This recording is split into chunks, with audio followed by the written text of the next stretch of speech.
Olá, excêntricos! Bem-vindos a mais uma sessão do clube. Eu sou a Ana e sim, essa é a parte 3 do caso do trio de West Memphis. Eu sei que eu prometi fazer em 2 partes, mas a minha quase insolação não permitiu. Então agora que eu estou devidamente na sombra, a gente pode voltar. Vamos lá!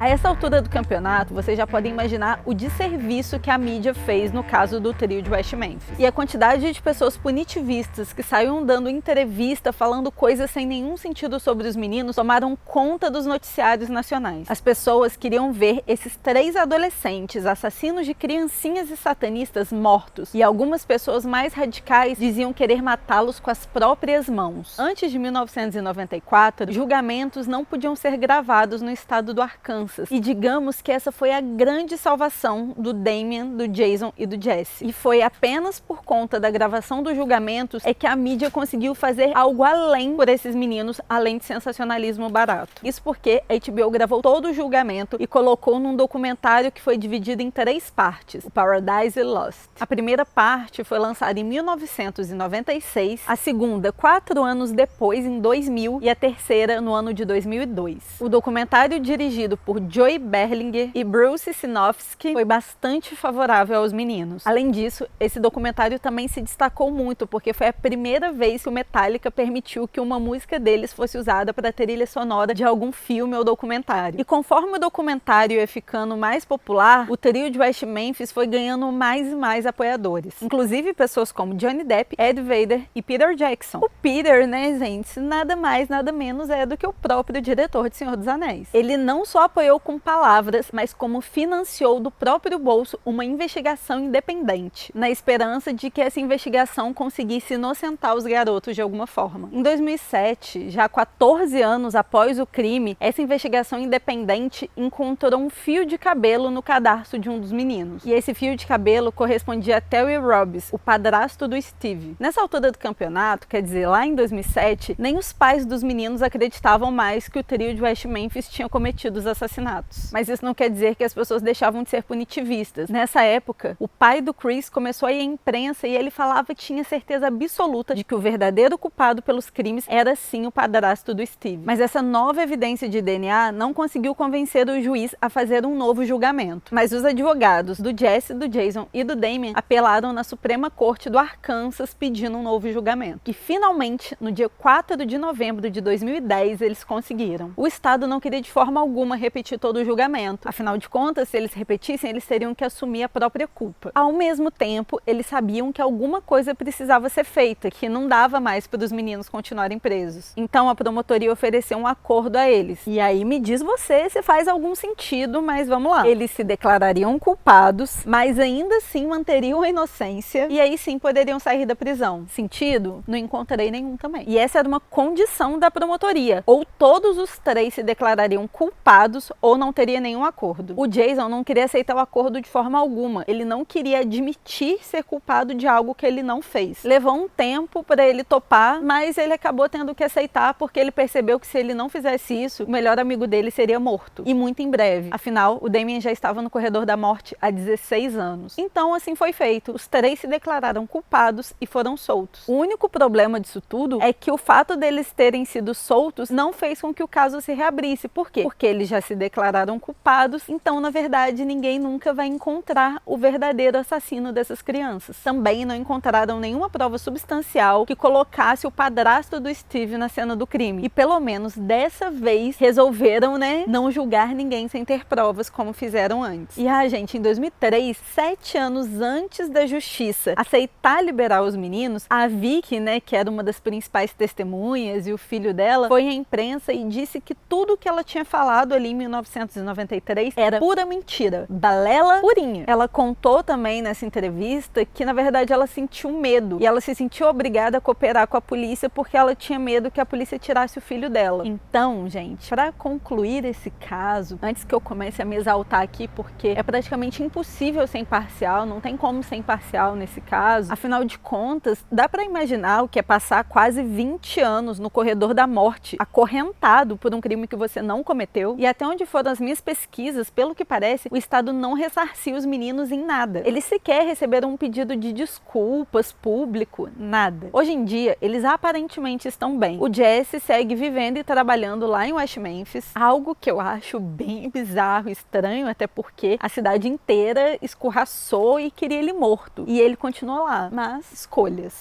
Eu acho que talvez até porque ele não é culpado, né? Mas assim, é difícil, né? Mas eu acho também que tem muito a ver com a deficiência intelectual dele, se afastar da família também. Tem isso tudo. Saiu do corredor da morte sem indenização, ela não vai conseguir trabalho. Quem que vai empregar essa pessoa?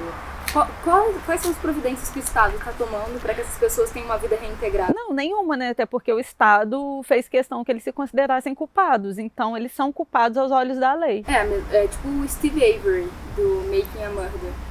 Você tem que se assumir culpado para você conseguir sair, porque o Estado não vai dizer que ele errou. Não, jamais. Ele abre um precedente para que outras pessoas peçam reabertura de caso. E não é pouco caso não, viu? E quantos estão errados? E aí você vai ter que dar uma indenização, sei lá, de 1 milhão para cada um. Você vai conseguir? Fazer merda é fácil. Agora, reparar a merda e, velho, ser estuprado não tem retorno, não. Não. Os depoimentos do Jason contando sobre os abusos que ele sofreu na cadeia. O Damien, que estava no corredor da morte, ele sofreu coisa muito pior ainda. Porque você entra ali pra ser estuprado. É punitivista. Sim. Pra eles fazerem o que quiserem contigo. Espancados, tudo. E pelo que eu entendi, o Damien ficava acorrentado, porque ele era supostamente uma pessoa perigosíssima. Imagina você passar quase 20 anos acorrentado, esperando o dia que eles vão falar assim, aqui, sua injeçãozinha chegou. Não, e provavelmente chega no momento que você fala assim, nossa, tomara que chegue logo. Com certeza. Tem uma entrevista dele falando que ele, muitas vezes, ele sentiu vontade de morrer, ele só queria que acabasse logo. Não, e ainda mais entrando com esses motivadores, tipo assim... você entrou porque você destroçou o corpo de uma criança. 3 crianças. Satanista, fez pra tomar o sangue. Ele tá vivo, eu acho, já muito. Não, eles conseguirem seguir depois disso. Por exemplo, o Jason, hoje em dia, ele ajuda pessoas que foram julgadas e condenadas injustamente. Hoje em dia, esse é o trabalho dele. Porque assim, eu não sei, porque é como se ele ficasse revivendo o próprio trauma também. Mas eu acho que chega um momento que se você não faz nada com o seu trauma, você entra em depressão porque você tem... É como... Sabe quando acontece alguma coisa muito traumática, a gente tenta dizer que tem um motivo, tem um propósito e tal? Geralmente não tem motivo e nem propósito nenhum. Mas ou a gente ressignifica o que a gente passou, ou a gente não consegue lidar. Simplesmente, assim, não, aconteceu essa merda toda e foi pra nada. E aí, como você tem o poder da sua própria vida, você pode ressignificar. E aí, provavelmente foi isso que ele fez. Tipo assim, eu vou usar essa merda que aconteceu comigo e vou pelo menos dar alguma razão pra ela ter acontecido. E ajudar outras pessoas, né? É igual a nossa psicóloga, Ana, maravilhosa. Um beijo pra você. Ela contava, era uma metáfora do cão raivoso, que você foi mordido uma vez, você passou na frente de uma casa e você foi mordido por um cão que te destroçou, você foi pro hospital e tudo mais. Só que toda vez você tinha que passar depois na porta onde esse cão morava. E nas primeiras vezes ia ser terrível. E com o passar do tempo, você ia conseguindo passar na frente do cão. A metáfora que a Ana contava pra mim era da vaca. Pra mim era do cão. Não, pra mim era da vaca. A Ana e eu tínhamos uma psicóloga chamada Ana. E a gente mentia que a gente não se conhecia pra gente poder ter a mesma psicóloga. Mas a gente tá aqui fazendo tudo errado desde 1900 e bolinha. A gente é toda errada. Um monge e um assistente. Tipo um assistente. Note como eu sei sobre os cargos dentro da liturgia. Um monge e um assistente dele lá vai visitar uma família. Aí o assistente fica tipo, nossa, coitados, são tão pobres e tal. Aí, na hora que eles estão indo embora, e aí a família fala, não, a gente é muito pobre, mas a gente tem essa vaquinha, e essa vaquinha dá tudo pra gente, então a gente consegue viver. Aí na hora que eles vão embora, acho que o monge solta a vaca. Caralho, é um monge? Por que você fez isso? E aí depois o assistente volta lá anos depois e a família tá super bem e tudo mais, porque a vaca era quem dava aquela assistência básica ali, então eles não queriam se mover, porque eles tinham o básico, então eles não precisam romper o desafio de ir e conseguir alguma coisa diferente. No dia que tiraram a vaca deles, eles tiveram que pensar em uma outra coisa.